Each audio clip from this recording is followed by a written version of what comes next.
Ya, selamat pagi. Assalamualaikum. Apa khabar semua? Kita harapkan semuanya berada dalam keadaan sihat, baik insya-Allah. Mulakan hari ini dengan mendengarkan suara kami. Kan, saya Arin Bizati dan juga Fazli Fuad bersama dengan anda untuk Malaysia hari ini. Hari ini berapa hari bulan? 19 Ogos dah. Yang tak diamkan kita dah nak sampai ke ujung-ujung sikit. Menjelang kepada pengakhiran bulan Ogos. Ya, walaupun kita tahu bulan Ogos ini adalah bulan sempena kita nak meraihkan sambutan Hari Kebangsaan, tetapi saya rasa sedikit sebanyak usaha untuk kita nak membangkitkan semangat kebangsaan itu mungkin sedikit terlerai apabila sekarang ini banyak orang duk bercerita sangat berkaitan dengan situasi politik dalam negara kita ini kan. Tapi walaupun inilah semangat yang kita harus tunjukkan, walaupun kita memang tidak boleh nak keluar macam yalah nak tunjukkan semangat tu, kadang-kadang kita nak keluar barak dan sebagainya. Tapi saya rasa sekarang ni caranya untuk kita nak tunjukkan semangat cintakan negara adalah kita ni komen yang baik-baik dekat media sosial. Kan. Satu lagi kita kena faham jugalah apakah erti Hari Kebangsaan yang kita ingin sambut. Tapi itulah salah satunya saya nampak dah ramai juga yang mengibarkan jalur gemilang di rumah, di kawasan perumahan, di kenderaan dan sebagainya untuk menyambut semangat kita walaupun mungkin sambutannya tidaklah sama seperti sebelum ini. Tapi hari ini juga kita nak ucapkan kepada mereka yang banyak urusan yang ingin dilakukan. Ada juga yang berpuasa hari ini, puasa Ashura. Ada kan? Puasa semalam puasa.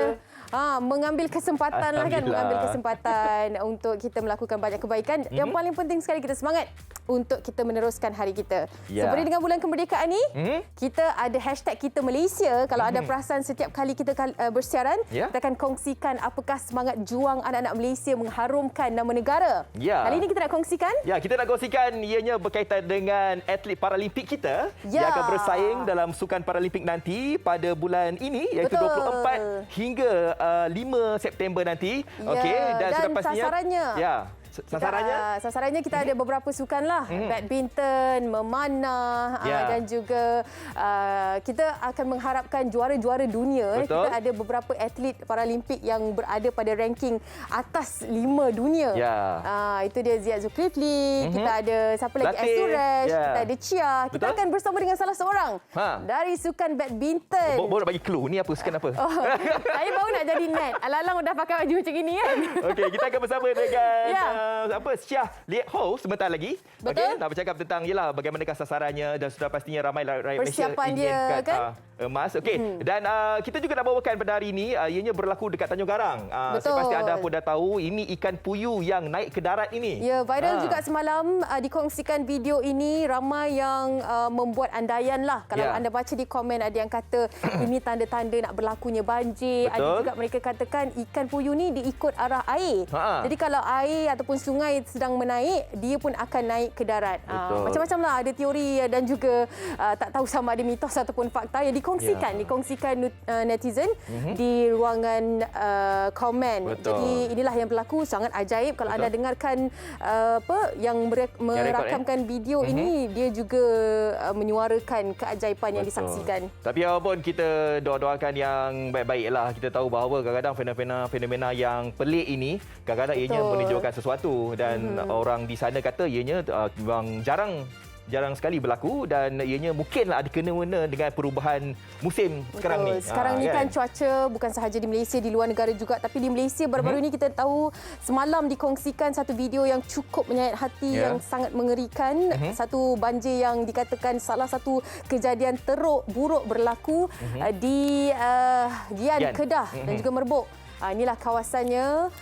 Yang sedihnya dikabarkan di sini, setakat ini kita dapat tahu seorang meninggal dunia, dijumpai mayatnya di atas pokok pisang dan sebagainya, dan seorang lagi masih hilang kabarnya. Apabila operasi mencari dan menyelamat, mereka katakan 3 mangsa dapat dijumpai dan masih lagi dalam rawatan. Inilah kejadiannya, masya-Allah. Satu kejadian yang semua bila menyaksikan ni kita fikirkan inilah double disaster yang dihadapi oleh mereka. Kita tengah berperang dengan COVID, belum pulih lagi.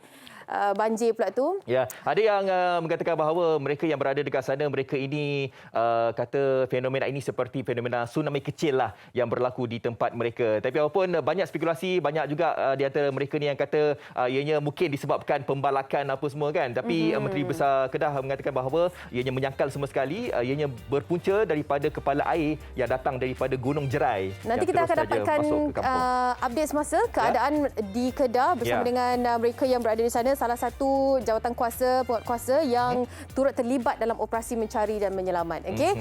Itu antara yang menarik di Malaysia hari ini. Jadi terus saja, adakah kita bersedia untuk menggunakan hashtag Kita Malaysia? Kita Malaysia. Kita nak kongsikan dengan anda persiapan Paralimpik Tokyo 2020. Kita terus saja bersama dengan Kita bersama dengan Datuk Ahmad Syapawi Ismail, Ketua Pengarah Majlis Sukan Negara MSN, dan juga kita akan bersama dengan Chia Lek Hau, pemain badminton Paralimpik Negara. Tapi apapun, kita nak anda saksikan ini terlebih dahulu. Berdasarkan pencapaian cemerlang di Paralimpik Rio 2016, Kementerian Belia dan Sukan KBS bersama Majlis Paralimpik Malaysia MPM tidak ragu-ragu menyasarkan 3 emas akan dapat dihasilkan menerusi 5 atlet yang disandarkan. Tamasya Sukan Paralimpik Tokyo 2021 bakal berlangsung pada 24 Ogos sehingga 5 September 2021 nanti. Seramai 22 atlet Malaysia menggalas cabaran dalam 9 jenis sukan untuk berentap di pentas Paralimpik ini. Mengikut rekod, Malaysia telah mengambil bahagian dalam Sukan Paralimpik ini sejak 1992 dan telah mengumpul 12 pingat, iaitu 3 emas, 2 perak dan 6 gangsa. Mampukah Malaysia menambah pingat kali ini? Teruskan rakyat Malaysia memberi sokongan padu kepada atlet-atlet Paralimpik ini. Hashtag Kita Malaysia, semarakkan semangat kesukanan bersama-sama. Kita Malaysia, mereka inilah yang mengharumkan nama negara di Persada Antarabangsa, menjadi antara yang terbaik dalam ranking dunia. Kita bawakan tempat kedua dalam ranking dunia. Hebatnya. Bersama dengan kita kini dan juga Datuk Ahmad Syapawi. Assalamualaikum dan juga hai kedua-duanya. Selamat pagi. Waalaikumsalam. Selamat pagi. Selamat pagi. Okey, itu dia. Datuk, mungkin kita nak kongsikan sedikitlah secara ringkasnya. Pastinya mereka dah bersiap sedia dengan persiapan yang terbaik dan sebagainya. Cuma sasaran kali ini, apa yang betul-betul sebenarnya diharapkan daripada atlet Paralimpik kita? Alhamdulillah, terlebih dahulu saya ucap terima kasih ya Nim dengan Fadli. Saya tengok kasut Fadli itu lawa merah menyala. Dapat kasut dulu Tumpang semangat kita tengok semangat kasut kita dia. Malaysia ni. Terima kasih atas jemputan pada kita hari ini. Saya juga ni dengar berita tadi tentang kepala air itu pun agak bersedih kalahkan sebagai anak. Kita agak semua selamat sihat semua. Amin, insya-Allah. Untuk Sukan Paralimpik ini sebagaimana maklum dia akan bermula pada 24 bulan 8 hingga 5 bulan 9 dan kita hari ini telah ada satu grup yang akan pergi grup awal. Selanjutnya pada 2 hari lagi iaitu 21 bulan akan dituruti oleh kumpulan yang agak besar sikit dan untuk makluman semua bahawa kontingen negara adalah terdiri daripada 9 sukan.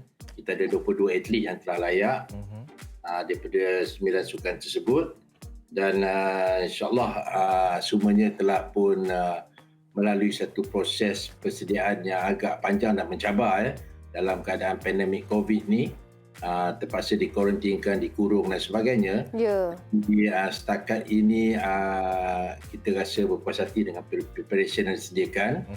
Sebagaimana maklum bahawa dalam keadaan pandemik ini kita tidak tahu bagaimana saingan kita kerana terlampau kurang sangat competition yang dianjurkan.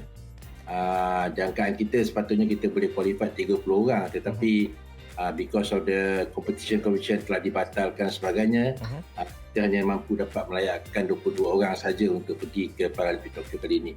Tapi secara amnya kontingen telah pun bersedia.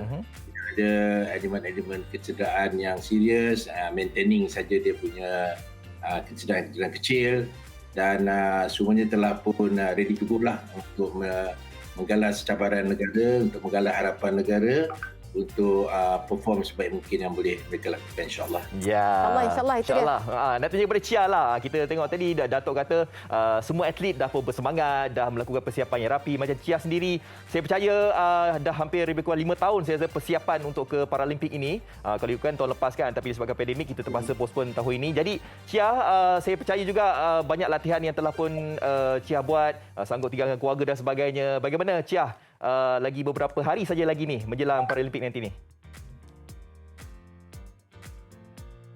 Okey, saya rasa persediaan saya untuk ke Sukan Paralimpik di Tokyo ni saya rasa memang sangat cukup sudahlah, kerana saya pun telah berlatih selama 3 bulan di MSN Bukit Jalil sini under sports bubble, di kuarantinkan lah. Dan saya pun tak dapat balik rumah, tak dapat jumpa keluarga saya, tak dapat spend time dengan mereka. Cuma saya yang dapat tu adalah fokus di training, di segi fitness saya, semua tu saya dapat fokus lah selama 3 bulan ni. Jadi saya rasa sangat-sangat puas hatilah dengan latihan saya under bubble sport di sini. Saya rasa peningkatan skill saya dalam segi fitness juga, saya rasa semua ada kemajuan sikit, dan saya sudah bersiap sedia untuk bertanding di Sukan Paralimpik di Tokyo ni. Kerana dikatakan juga Chia berada pada tahap yang terbaik, kerana tonik yang terbaiknya apabila menang 2 kejuaraan pada tahun ini, bulan April di Dubai dan juga bulan lalu di Sepanyol. Mungkin itu juga menjadi semangat untuk berada di track yang merangkul emas bagi negara, Chia. Memang saya sudah ada di the right track lah, track yang sudah betul, strategi dan permainan itu semua pun sudah betul. Cuma saya nak sharpen it lah, nak tambah bagus lagi permainan saya, lebih konsisten lagi. Jadi nak meningkatkan itu fitness juga. Jadi saya pun harus lebih fokus di latihan, di dalam latihan ni, dalam selama 3 bulan ni. Jadi ini semualah akan yang akan dikumpulkan untuk menjadikan saya lebih kuat. Ya, itu dia. Kita harapkan yang terbaik, strategi dan juga yang perlu ditajamkan persembahannya. Harapnya nasib menyebelahi kita kan di Malaysia. InsyaAllah. Dato', kita tahu bahawa yang Sukan Olimpik tempoh hari kita menyasarkan 1 pingat emas, tapi kita tidak berjaya dapat pingat emas, tapi kita bawa balik perak dan juga gangsa. Tapi untuk Sukan Paralimpik ni, saya percaya ianya seperti macam nak balas dendam lah. Kalau kita sebagai rakyat Malaysia, comeback lah kan. Bagaimana Datuk melihat adakah atlet Paralimpik ni dalam keadaan yang bersedia, sebab untuk Rio 2016 kita dapat 3 emas. Jadi adakah untuk tahun ini kita pun masih lagi menyasarkan 3 emas? Adakah ianya sesuai untuk kita jadikan sebagai target ataupun mungkin ada penambahan yang lain? Kita memang semua orang nak emas lah, semua nak menang. Atlet yang pergi pun, kontingen yang pergi pun memang dia orang pun nak menang. Tak ada siapa pun pergi nak kalah. Dan sasaran yang telah sentiasa diwawarkan tentang 1 pingat emas, 3 pingat emas, memang pingat emas lah semua orang yang akan kejar kan. Betul. Jadi pengajaran ataupun pelajaran yang kita perolehi di Tokyo Olimpik baru-baru ni, kita menyasarkan untuk mendapatkan 3 pingat, walaupun kita pernah dapat 4 pingat pada Rio 2016. Betul. Kita sasarkan 3 pingat dan sudah tentu salah satunya kita harap, ataupun kalau boleh ketiga-tiganya kita harap menjadikan emas. Tetapi kita hanya dapat mencapai hanya 1 pingat perak dan 1 pingat gangsa. Alhamdulillah, itulah yang rezeki yang kita pada kali ini. Tetapi apa yang perlu kita beri perhatian kat sini adalah tentang kemunculan beberapa perkara yang agak luar daripada biasa ataupun luar daripada normal. Dan di mana beberapa world champion kalah, Jepun telah kalah dalam badminton dan sebagainya. Beberapa upset yang telah berlaku, ini adalah ekoran daripada ketidaktentuan yang berlaku sepanjang tempoh 2 tahun ni, di mana kita tidak dapat menilai ataupun membuat perbandingan prestasi antara satu sama lain. Bukan kita saja, orang atlet negara lain pun sama juga. Jadi dekat sini ni saya sama juga dengan Paralimpik ni, walaupun kita lihat Chia agak steady, agak konsisten, agak meningkat prestasinya, tapi saya lebih suka menjadikan kita untuk underdog ataupun menjadikan kita, jangan kita letakkan diri kita sebagai pilihan sangat berdasarkan kepada performance yang mungkin dalam setahun lepas, tapi daripada kita challenging titik lain lah. Itu yang saya rasa sasaran 3 pingat emas yang telah diwawarkan tu sudah tentu kita nak perbaiki apa yang telah kita capaikan sebelum ini. Kita pasti harapkan yang terbaik juga ya Datuk. kita juga harus berhati-hati sebenarnya. Ya. Okey, Chia, sedikit daripada anda sebelum kita akhiri kita punya interview ni. Chia berjauh dengan keluarga. Mental juga antara persiapan yang paling penting dalam apa acara sukan sekalipun kan, Chia. Jadi apa yang ingin dikatakan kesempatan ini untuk mengembalikan semangat Chia? Secara ringkasnya, silakan Chia. Okey, saya rasa seperti apa yang Datuk katalah tadi, saya tidak boleh fikir pingat emas sahaja ataupun nak fikir lawan yang di peringkat akhir sahaja. Saya tidak boleh fikir begitulah. Saya harus fokus di setiap peringkat maupun di kumpulan peringkat di kumpulan dan kala mati saya pun harus fokus dan saya tidak boleh pandang rendah lah setiap lawan saya. Lagipun jangan beri tekanan terlalu lebih banyak untuk diri saya sendiri dan cuba relaxkan mental saya sendirilah. Ini yang saya harus buat sebelum saya berangkat. Baik. Sebelum saya berangkat dan saya sampai di perkampungan village atlet juga, saya pun harus relax mental saya sendiri kerana situ akan jumpa lawan-lawan saya semualah dekat situ.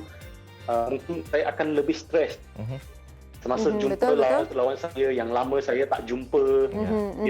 Jadi dari situlah saya akan mencari jalan-jalan yang saya harus relaxkan mental saya kerana ini adalah satu pengajaran dari Datuk Wira kita lah. Dia mengajar saya macam mana nak relax, bagaimana nak relaxkan mental kita dan saya pernah tanya dengan dia, Datuk Wira Richongri, tentang kali pertama perasaan anda kali pertama bermain di Olimpik, di pentas Olimpik, bagaimana.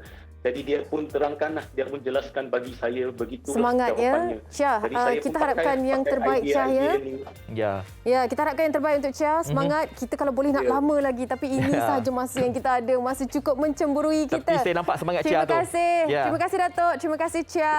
Okay, all the best kita nanti. Malaysia.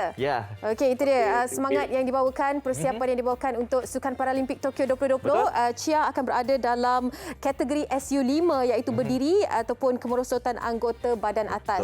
Okey, all the best. Dan juga bukan Chia saja, kepada semua atlet, 22 atlet Malaysia Paralimpik yang akan berada di Tokyo. Tak ada yang mustahil sebenarnya untuk kita mencapai 3 pingat emas sasaran tersebut. Kita doakan yang terbaik untuk rakyat Malaysia yang bertanding nanti di Sukan Paralimpik. Okey, kita nak berhenti berehat. Selepas ini kita nak bawakan satu topik iaitu berkaitan dengan simpat, daripada simpati kepada empati. Apakah itu? Segalanya seketika nanti. Malaysia hari ini.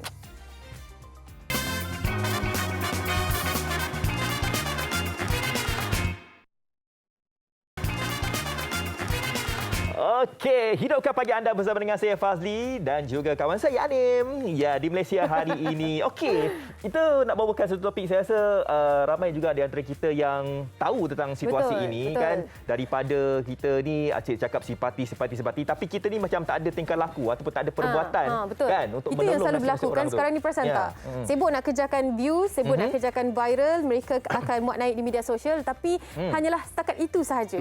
Di manakah tindakan untuk membantu kan kalau kita melihat kepada yang susah? Itulah maksudnya daripada simpati kepada empati. Ada individu yang kita nak bawakan hari ini bersama dengan anda semua secara maya untuk kita tahu bagaimana mereka ada kesanggupan, kekuatan dan juga komitmen untuk melakukan tindakan, bukan sahaja mengatakan rasa simpati. Kan? Okey, dan kita terus saja ingin bersama dengan Muhammad Hagia Sofia, Timbalan Pengerusi Warga Cakna, dan juga kita akan bersama juga dengan ini yang famous juga ni. Kan? Ini famous. Abang Syakib ni. Ataupun namanya Muhammad Syakib Syamsuddin. Assalamualaikum kedua-duanya. Selamat pagi. Selamat pagi. Itu dia. Oh, tema biru ini, geng biru. Okey, kita mungkin boleh mulakan dengan Syakib terlebih dahulu sebab ialah baru-baru ini kita tahu lepas di rumah prihatin sesak dengan keadaan yang cukup tidak patut SOP dan sebagainya, tidak perlu lagi diterangkan. Semua satu Malaysia saya rasa tahu dengan mereka menyaksikan anda antara individu yang membantu ketika itu, dan bukan itu sahaja. Selepas video itu juga ada tindakan susulan yang dilakukan. Mungkin boleh ceritakan sedikit bagi mereka yang belum tahu lagi apa tindakan yang dilakukan.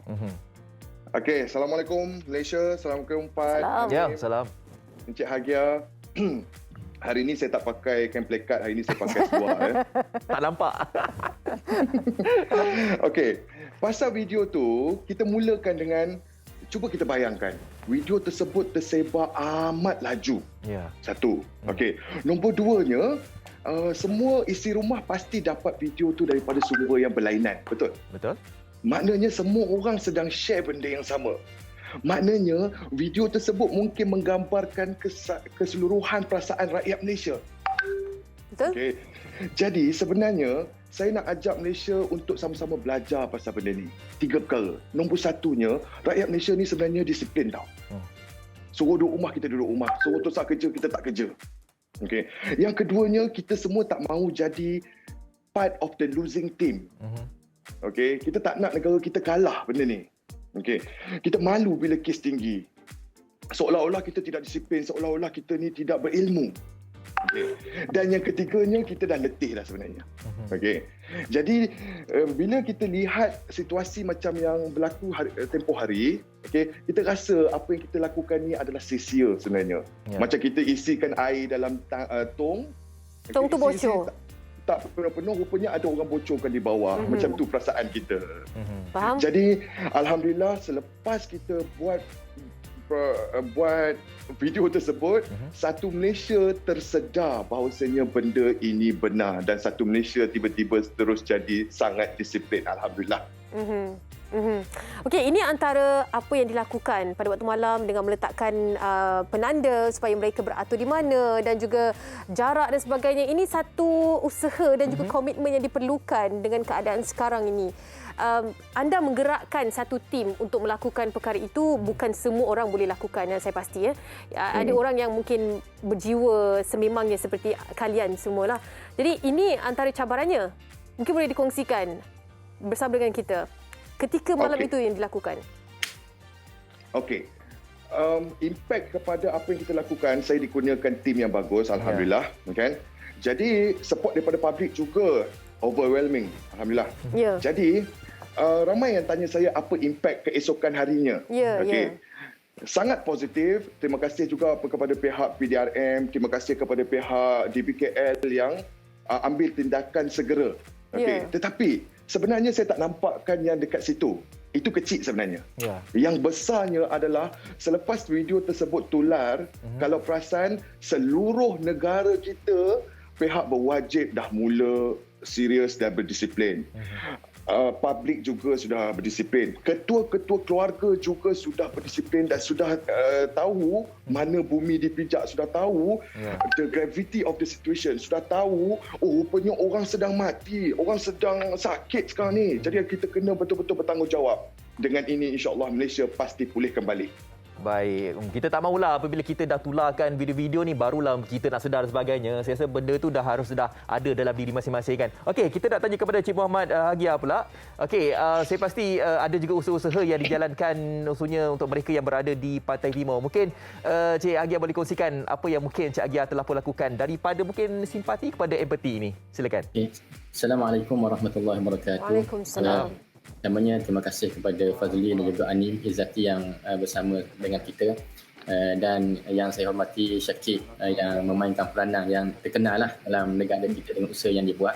Alhamdulillah bagi kami, saya bagi mewakili NGO Persatuan Perkhidmatan Warga Tepi Terengganu, dan situasi dalam keadaan sebagaimana yang berlaku di yang disebutkan suasana keadaan negara kita, dan di atas dasar simpati inilah dan juga empati, dan melihat pada situasi yang berlaku, keadaan yang berlaku, kesusahan, penderitaan yang berlaku pada umat Islam dan juga warga negara Malaysia khususnya, yang mana kami membantu tanpa mengira latar belakang, tanpa mengira status, dan kami fokuskan kepada mereka-mereka yang memerlukan perhatian, dan juga yang kita fokuskan berkenaan dengan persatuan ini, kami lebih fokuskan kepada bantuan kepada mereka yang terpinggir. Yang dimaksudkan dengan terpinggir di sini ialah mereka yang ada kadang-kadang ada sejarah hidupnya, ada sejarah lampaunya, yang apabila berada dalam masyarakat, kadang-kadang mereka ini tersisih dalam masyarakat disebabkan sejarah lampau yang berlaku. Bagi kami, kita cuba membantu, kita ikhtiarkan untuk membantu mereka ini yang memerlukan ini tanpa kita kepada sejarah lampau yang berlaku. Baik. Ya. Ini antara usaha yang sangat murni, yang sangat diperlukan satu perasaan yang berbeza untuk melakukan. Cuma saya khawatir, yelah, kadang-kadang waktu sekarang ini dianggap ini hanyalah konten. Kan kita biasa dengar ni konten ni nak post kat social media dan sebagainya. Encik Syakib adalah orang yang mungkin boleh menjawab perkataan ini apabila dikeluarkan dari orang netizen dan sebagainya. Sebenarnya ini bila kita tak tunjuk, orang kata kita tak buat, dan bila kita tunjuk, orang katakan ini hanyalah konten saja. Apa komen daripada anda yang sendiri berada pada situasi itu? Terima kasih. Kalau ini adalah untuk konten, saya pasti pakai suit dan juga kasut berwarna merah pada ketika tersebut. Alamak, terasa orang sebelah saya rasa merah. Okey, ya, betul. Saya tak pakai kain pelikat. Jadi untuk buat benda ni, tak semua orang berpandangan seperti kita. Ada orang yang buat dan ada orang yang cintakan negara, ada orang yang cintakan saudara-saudara kita se-Malaysia. Ada. Tak semua orang yang buat hanya untuk konten, tidak. Ya, betul. Setuju. Okey, itu dia semangat yang kita mahukan. Kalau ramai lagi rakyat Malaysia yang mempunyai hati ini, perasaan ini, pastinya keamanan yang kita mahukan, kan? Okey, Cik Muhammad pula, kita nak tahu bagaimana kita dalam diri kita ni nak melahirkan ada rasa empati itu. Kalau kita ni nampaklah sesuatu kejadian yang berlaku di depan mata kita. Macam mana? Dalam itu Fazli, dalam situasi bila kita melihat pada perkara yang berlaku, bagi mereka yang pernah mengalami kesusahan, kepayahan misalnya, saya yakin mungkin Syakib pun sebagaimana yang disebutkan oleh Syakib tadi, bagaimana bagi mereka yang pernah mengalami ataupun melihat penderitaan, kesusahan yang berlaku di sekitar kita. Dan kadang-kadang ada di antara kita yang mengalami kesusahan pada waktu lampau, mendorong kita untuk kita menggerakkan tenaga kita, usaha kita, dan kita berfikir bagaimana untuk kita membantu seboleh mungkin masyarakat kita yang memerlukan bantuan, yang memerlukan pertolongan. Dan kalau tengok kepada situasi yang berlaku pada hari ini, bagi kami Persatuan Pemerhati Moga Terpinggir Terengganu ni di Pantai Timur ni, kami memfokuskan program-program untuk membantu mereka yang memerlukan. Sebagai contoh, program khusus yang kami buat di Terengganu yang kita panggil sebagai gerobak rezeki. Masya-Allah. Hendak gerobak rezeki ni, maknanya mungkin maksudnya dimaksudkan gerobak rezeki ni ialah kita sediakan satu almari di pusat-pusat tertentu, bahkan di masjid, bagi mereka yang keputusan bekalan. Kita tahu musim Covid ni ada orang yang tidak dapat bekerja, ada orang dengan punca pendapatan. Kita letakkan barang-barang keperluan di masjid, di surau dan seumpamanya untuk mereka ambil. Ini insya-Allah. Alhamdulillah, Masya Allah, ini satu usaha yang sangat murni. Encik Muhammad, terima kasih banyak-banyak. Kalau ada lagi mungkin masa yang di lain hari, kita ingin tahu juga apa usaha-usaha murni yang dilakukan. Terima kasih kedua-duanya. Assalamualaikum, ya. Okey, terima kasih. Waalaikumsalam. Baik, itu dia anak Malaysia yang juga membantu mereka yang memerlukan bantuan. Tapi kalau cakap pasal konten tu, saya setuju juga apa yang mungkin diorang utarakan pasal konten. Tapi konten yang Abang Syakib buat tu adalah konten yang bagus. Betul, kan? Kalau betul. konten yang tak bagus, buat apa kan? Ya, kita kena positif. Nak kongsi yang positif. Itu yang sepatutnya kita kena ada. Okey, positif juga. Kita nak rehat seketika. Kembali selepas ini kita akan kongsikan banyak lagi yang menarik di Malaysia. Jangan ke mana-mana, okey?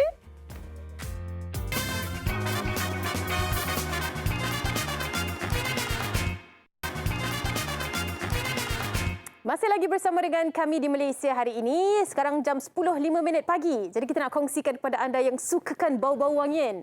Bau-bau wangian, apa tu? Bau wangi-wangian di rumah, kan? Walaupun di rumah kadang-kadang kita nak wangi-wangi, nak cantik-cantik. Okey, ini antara yang boleh menarik perhatian anda.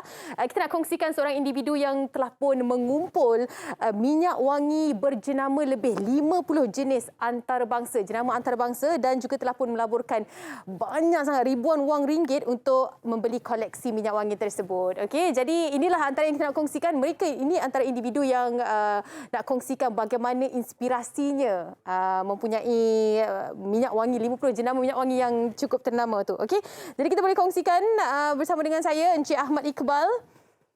Ya, saya. Okey, silakan Encik Iqbal, bagaimana dengan perjalanan yang dikongsikan sebentar tadi? Silakan. Baiklah, Assalamualaikum semua. Terima kasih kepada Waalaikumsalam. Ya, berbalik kepada apa yang tadi bagi tahukan, saya merupakan seorang pengumpul minyak wangi berjenama antarabangsa lebih daripada 50 jenama. Yang mana setiap botol itu saya beli biasanya berharga RM1,000 ke RM3,000 lah. Jadi saya kira saya telah melaburkan lebih daripada RM40,000. Ke mana-mana saya pergi, ke banyak luar negara lah selalunya saya akan pergi dan bawa pulang minyak wangi. Dan saya kira saya telah belajar tentang minyak wangi dan ada juga saya jelajah ke lebih 15 buah negara. Yang mana sepatutnya sekarang saya mendalami tentang minyak wangi dan sepatutnya sekarang saya berada di France selama 3 bulan untuk belajar tentang minyak wangi dan untuk lebih orang kata betul-betul jiwa minyak wangi itu betul-betul saya dalami dan betul-betul saya menghasilkan produk yang berkualiti. Jadi tuan-puan boleh ambil nombor telefon dulu yang tertera untuk WhatsApp sekejap lagi. Yang tertera itu adalah ketika mana saya pergi ke Singapura, Indonesia, Brunei, Jepun, ke Shanghai, ke negara Arab dan agak banyak lagi negara yang saya jelajah dan saya akan belajar tentang minyak wangi juga. Jadi tuan-puan ambil gambar di skrin TV kerana kita ini, Iba Perfume ini tidak mempunyai ejen dan juga stokis. Ia hanyalah terhad dan ia adalah satu-satu bauan di Asia, tidak sama dengan yang lain, dengan harga yang cukup murah dan hadiah yang sangat special hari ini, 6 hadiah untuk seorang pembeli. Jadi tuan-puan ambil gambar di skrin TV dan terus WhatsApp saja dengan harga RM170, tuan-puan akan dapat 2 botol minyak wangi. Dia adalah unisex, tapi biasanya Intas itu ramai yang wanita suka pakai, yang desire adalah untuk lelaki. Jadi sebenarnya kalau saya suka juga pakai yang Intas. Jadi tuan-puan, kalau nak dapatkan hadiah kepada 50 orang terawal sahaja, saya akan berikan hadiah termasuk ke Sabah Sarawak percuma penghantaran dan hadiah yang sangat terhad kepada 50 orang ini adalah saya tunjukkan sambil tuan WhatsApp ambil gambar di skrin TV itu, saya tunjukkan hadiah kepada 50 orang yang buat pembayaran. Hadiahnya adalah satu beg ini sebagai beg laundry lah, macam kita nak buat basahan pakaian. Dua beg, 3 beg yang sangat besar. Ini adalah hadiah untuk pembelian satu set. 3 hadiah banyak sangat saya nak pegang tak buat skrin. Okey, 4, 5 dan 6 hadiah. Okey, jadi kalau tuan-puan beli 2 set bermakna tuan-puan akan dapat 12 hadiah. 170 termasuk penghantaran ke Sabah Sarawak. Jadi kalau ikutkan sebelum ini kita dengan harga RM300.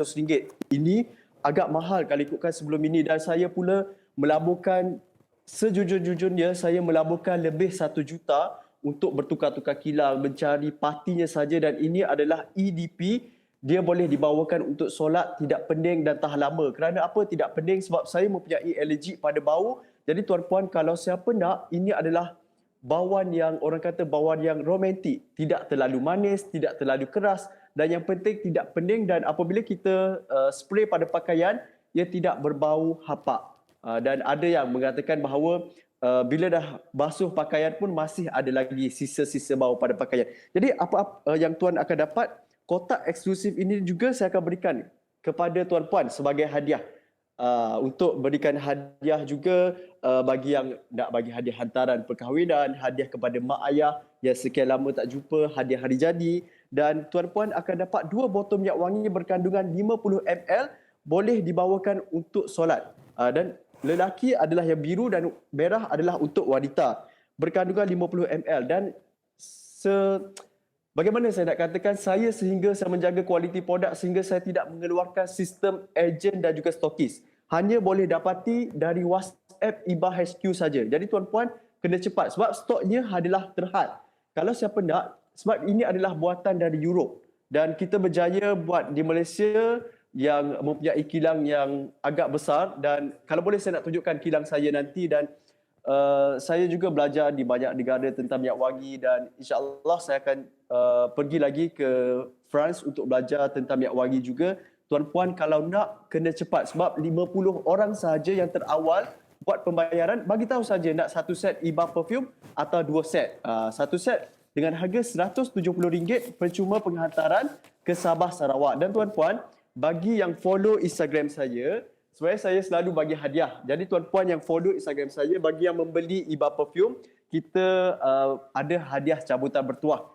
Seperti mana sebelum ini saya pernah bagi juga cincin emas yang bernilai 5 ke 600 macam itulah. Tidak terlalu mahal. Tapi ini saya beri betul-betul. Sebelum ini saya bagi hadiah. Encik Iqbal, ada sedikit sahaja masa lagi untuk dikongsikan. Cik Iqbal, okey. ada beberapa saat Tuan-puan, saja lagi. Untuk mendapatkan IBA Perfume, ambil gambar di skrin TV sekarang. Tuan-puan akan dapat 2 botol minyak wangi dan 1 kotak yang sangat eksklusif ini, dan 50 orang terawal akan dapat 6 hadiah. 6 hadiah. Jadi tuan-puan WhatsApp segera, kalau tak sempat salin nombor telefon, ambil gambar di skrin TV sekarang, ia akan hilang beberapa saat saja lagi, dan terus WhatsApp di nombor 012-733-4444. Nombor yang cantik sekali. Baiklah Encik Iqbal, terima kasih banyak-banyak. Sama-sama, Berkongsi dengan terima kasih kita banyak. bagaimana perjalanan untuk bisnes minyak wangi ini. Terima kasih. Assalamualaikum. Itu dia Encik Ahmad Iqbal yang telah pun dikongsikan tadi bagaimana caranya, dan promosi itu jangan lupa kalau anda terlepas boleh saja saksikan siaran ulangan kita di Facebook Malaysia hari ini. Okey, kita nak rehat sekejap lah. Penat ni nak cakap kan? Kita nak dengarkan apa yang menarik di media sosial seketika nanti MHR.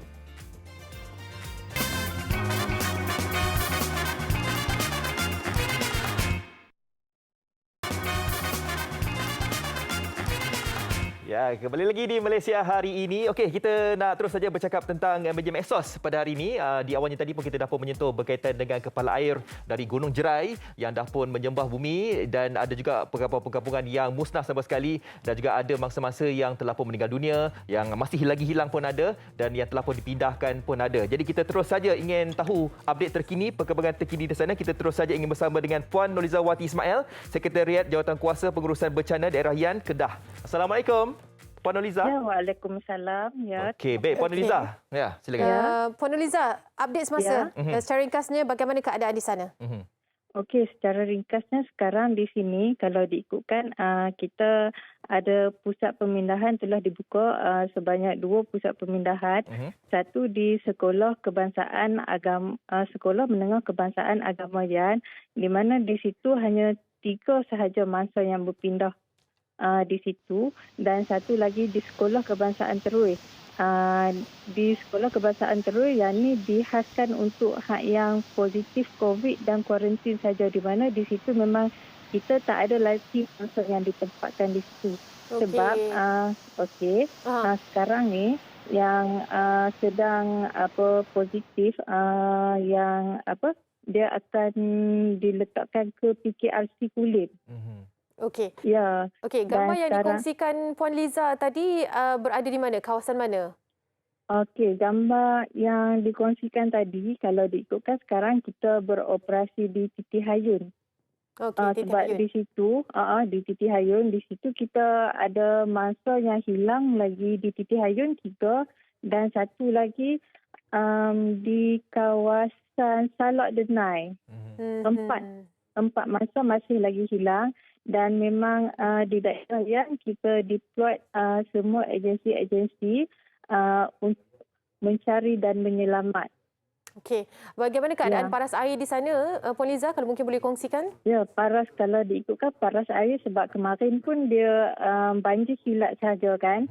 Dia daripada pukul 5 petang tu memang paras air naik sebab memang tak pernah jadi lagi di kawasan yang macam ni. Dan bila dah malam tu dia sebenarnya memang surut. Dia surut dan cuma melibatkan kesan yang memang besar jugalah. Dia menjejaskan 2 mukim, iaitu Mukim Yan dengan Mukim Singkiang. Dan untuk Mukim Yan sebanyak 700 dan dijangka akan bertambah lagi untuk 700 buah rumah yang terjejas. Yang ni dijangka akan bertambah, di mana kita akan update dia punya figure tu. Dan di Mukim Singkiang 140 ketua isi rumah yang terjejas, yang mana kalau kita campurkan dalam lebih kurang 840 plus lah akan bertambah lagi. Baik. Macam mana dari segi bantuan-bantuan yang diberikan kepada mereka yang berada di persekitaran di perkampungan tersebut, Puan? Okey, buat masa sekarang ni memang kita sedang kita baru saja lepas mesyuarat untuk pengurusan bencana ni, dan kita akan deploykan anggota dan banyak juga NGO yang telefon di Pusat Kawalan Operasi Bencana untuk turun bagi bantuan daripada segi bakul makanan, ada yang nak turun untuk operasi cuci-cuci sebab sekarang ni kalau diikutkan memang amount yang sangat banyak lah, dalam 840 plus. Dikabarkan juga seorang yang didapati mangsa meninggal dunia setakat ini. Okey, kalau diikutkan masa yang meninggal dunia 3 orang. 3 orang. Dah 3 orang. 3 orang. Okey, yang masih lagi mencari? Yang masih lagi dalam operasi mencari. Okey. Peratusan kerosakan secara keseluruhannya yang boleh dikongsikan? Okey, peratusan kerosakan masih lagi dalam siasatan sebab sekarang ni memang kita mendapatkan jumlah yang jadi dulu, yang berapa buah rumah, dan kita dari semasa ke semasa kita akan dapatkan dia punya peratusan yang sebenar. Okey, mungkin Puan boleh Puan mungkin boleh bagi nasihat, mungkin saranan lah mungkin kepada mereka yang berada di sekitar sana, ataupun kita ni yang tengok MHI ni mungkin ada di persekitaran kita pun yang turut juga mungkin akan berlaku tragedi sedemikian rupa. Puan. Okey, buat masa sekarang ni saya ingin bagi nasihatkan juga sikit. Di mana sebab sekarang dah musim hujan kan, macam Jabatan Meteorologi dah banyak bagi amaran ribut amaran hujan apa semua tu. Cuma nak minta kalau boleh kita berhati-hati. Jangan, contoh kata kalau macam hujan jadi tu memang kita keluar ataupun ke mana-mana kan, sebab kita tak expect. Sama juga dengan daerah Yan, memang kami tak expect jadi macam ni. Sebab ini adalah memang kali pertama jadi yang mana banjir dia melibatkan sekali dengan kejadian tanah runtuh di dekat Gunung Jerai dengan Seri Perigi. Baik. Okey, terima kasih banyak-banyak Puan Liza bersama dengan kita berkongsi keadaan semasa di sana. Assalamualaikum. Sampaikan salam kami juga buat semua yang terlibat dalam operasi mencari dan menyelamat. Semoga dipermudahkan. InsyaAllah. Terima kasih banyak. Sama. Puan Nurliza Wati Ismail, Sekretariat Jawatan Kuasa Pengurusan Bencana Daerah Yan Kedah bersama dengan kita sebentar tadi. Kita harapkan yang terbaik dan salam takziah juga kita ucapkan kan kepada keluarga mangsa yang meninggal dunia disebabkan fenomena kepala air dan juga banjir kilat ni. Betul. Kalau kita yang berada dekat kawasan berkenaan tu kena tengok-tengoklah keadaan cuaca sekarang tak menentu kan. Keadaan yang kawasan yang berisiko berlaku kan. Betul. Okey. Baiklah. Itu cerita kita yang menarik di medsos ataupun media sosial. Satu lagi yang menarik ni. Okey, apa dia? Kalau dia ni, kalau kita tengok di Instagram ke mana-mana, tak sah kalau dia tak komen dulu. Baru 30 saat post orang tu ataupun status muat naik itu dilakukan, dia dah ada. Oh, dia dah ada dah. Dia ada dulu. Sampailah dia panggil ataupun orang panggil dia Raja Komen. Okey, siapa dia? Siapa yang kita masukkan ni? Siapakah dia? Okey, jom kita tengok siapakah gerangan yang Ani masukkan tadi.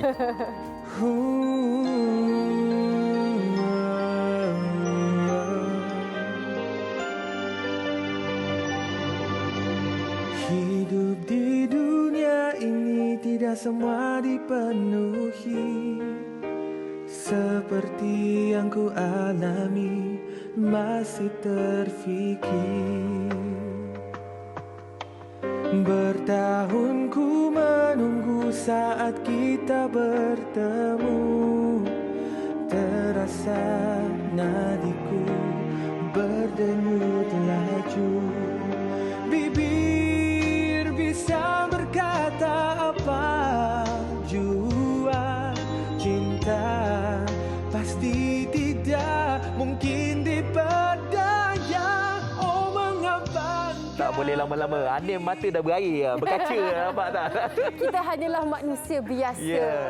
Itu dia persembahan manusia biasa. Katanya dinyanyikan semula kan, single yang lama ini disuntikkan elemen-elemen yang menyedapkan lagi lagu tu. Kita terus sahaja bersama dengan Raja Komen. Raja bukan sebarang raja, ini dia Errol Sama. Apa khabar? Assalamualaikum semua, selamat pagi. Ini dia Raja Komen, hati tawaf Hana. Ya, dapat. Tangga dah macam ni dah. Baru nak suruh buat. Alah, tak cia macam ni. Kenapa agaknya, yelah, Errol. Kenapa macam tu? Tak, kita nak tahu, ramai juga nak tahu kan. Okay, Errol sebelum ni kita tahu salah seorang daripada penyanyi kan. Tapi untuk lately macam banyak pula kata orang tu komen-komen dekat media-media sosial ini. Jadi kenapa agaknya? Memang Errol memang suka komen-komen ke atau macam mana? Okey, dia pada asalnya adalah bermula daripada admin saya lah. Sebab awal tahun ni sebab kan kita PKP itu bulan 3. Bulan 1 hari tu. So jadikan cerita, saya sekarang ni saya bekerja sebagai guru muzik tau. So di musim PKP ni saya kena buat online class. Maksudnya saya tak ada masa nak jaga saya punya Instagram. So admin saya ni dia buat bisnes perfume. So dia sudah gunakan akaun saya macam buat bisnes perfume dia tu. Sebab saya suruh jaga seketika ni sebab yalah kita busy kan, ada kelas semua kan. So bila jadi macam ni, orang start tertanya-tanya sebulan lah saya terperasan, bulan 2 macam tu, bila sahabat artis saya tanya saya, Irul asal kau komen kat semua tempat? So saya macam, apa yang berlaku? So saya baru go through sebab saya selalu buka IG, saya akan check hanya untuk paid review, untuk macam konten-konten sahaja. Tak tahu pula rupanya sudah jadi komen pada tempat akaun lain. Dan bila benda tu dah viral, banyak media support semua dan saya fikir macam dah teruskan ada je lah, tempat, kan? apa tu lagi kita teruskan lah kasi panas ni. So, bermula dengan admin, sekarang ni era sendiri lah. Antara keunikan dia lah, keunikan dia. Okey, kita cerita pasal Actually, manusia. benda ni saya sendiri pun tak sangka boleh jadi macam ni lah. Sebab nak hampir 8 hingga 9 tahun bila tiba-tiba benda ni jadi viral macam saya pun jadi terkejut because of dulu zaman awal-awal saya menceburi dalam industri, kita tak ada netizen, adalah netizen tapi tak adalah kita nampak obvious bila orang kritik tu kecam tu kau main dengan tak ada perasaan, tak ada jaga hati orang, semua dia main pam. So bila saya sekarang ni dah lalui fasa berbeza di mana zaman saya dulu lain, sekarang dah lain. So saya belajar satu benda yang baru lah bila orang kecam. Memang pada asalnya awal-awal bila ada orang sekeliling sampai kat luar, saya beli barang pun orang nampak di mana komen punya impact tu sampai inilah Raja Komen ni, Raja Komen. Tapi itu bagus untuk diri anda sebenarnya. Saya tak langsung buat lagu nanti, lagu Raja Komen, lagu baru nanti. Kan. Tapi sebelum tu kita nak tanya juga, manusia biasa ni katanya diberi nafas baru. Yes. Okey, sebenarnya manusia biasa ni adalah satu inisiatif saya lah because sekarang ni saya bekerja sebagai volunteer untuk musim MCO ni. Saya buat volunteer untuk vaksin. So daripada situ saya dapat ilham sebab apa tahu. Jadi kan cerita bila saya turun saya jaga dekat bahagian discharge dengan vaksin control. So saya jumpa macam-macam orang. So bila benda ni berlaku, saya tiba terfikir macam orang punya masalah isu saya rasa apa kata saya keluarkan balik manusia biasa ni untuk linkkan dengan apa situasi sekarang. Sebab manusia biasa ni tentang pemergian orang yang disayangi. And then macam merasa kekosongan pada diri. So saya rasa benda tu sangat link. So that's why saya fikir balik macam lagu manusia biasa ni dulu pernah jadi lagu latar untuk drama dan pernah jadi lagu latar drama TV3 juga sebenarnya. Drama-drama sebelum ni. Jadi saya rasa macam lagu ni tak diberikan ruang sebelum ini. So saya rasa bila saya dapat persetujuan dan juga kerjasama bersama Next Stage Music untuk keluarkan balik lagu ni, saya rasa macam it's a very good thing di mana saya pun dah lama tak menyanyi lagu ni. And then lagunya pun saya tak pernah perform secara live. So saya rasa it's a very good time for me to expose this song back. And then lagunya merupakan lagu ciptaan pertama saya yang dicipta sekitar 2014. 2011, penghujung 2011 tapi dirilis sekitar 2014 macam tu. 10 tahun ke lagu ni ya? Yes, sebenarnya lebih kurang. So perancangan video klip selepas ini mungkin akan baru juga. Alright, sebenarnya saya ada berbincang dengan tim saya. Sekiranya lagu Manusia Biasa ni pergi jauh dan juga mendapat sambutan, of course saya akan buat Manusia Biasa ni yang lain sikit sebab dia lebih kepada diri saya juga. Sebab kebanyakan lagu-lagu ciptaan saya yang akan datang, sebab ini merupakan single saya yang kelima. Sebelum ni lagu Tak Bisa. So sekarang ni adalah lagu Manusia Biasa. So saya merasakan lagu touch daripada saya ni, saya rasa saya nak buat yang lebih daripada apa yang orang expect selama ini yang saya berada dalam industri. Kita ucapkan yang terbaik insyaAllah. Tahniah juga untuk inisiatif ini. Terima kasih Errol. Jangan lupa untuk komen dekat MHI punya page. Yes, of course. Terus komen sekarang. Okey, terima kasih Errol. Baik, stay safe.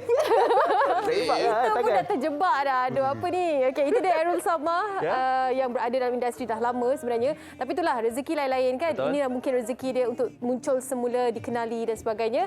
All the best juga untuk dia dan semua yang terlibat dalam industri muzik lah pastinya. Okey, esok. Ya, kita dah pun sampai ke penjuru rancangan. Esok kita akan bawakan satu topik, kisah ulama dalam memperjuangkan kemerdekaan. Ya. Jumpa esok insya-Allah. Assalamualaikum. Jaga diri. Bye.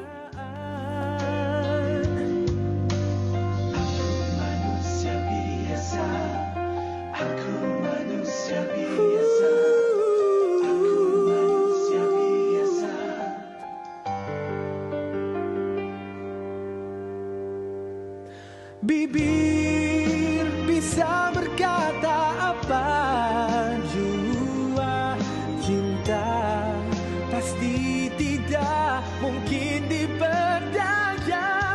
Oh, mengapa semua ini harus ku terima?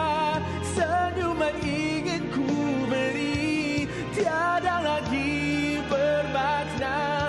Oh, mungkin sempurna, adakah pujannya? Iya, karena aku manusia biasa.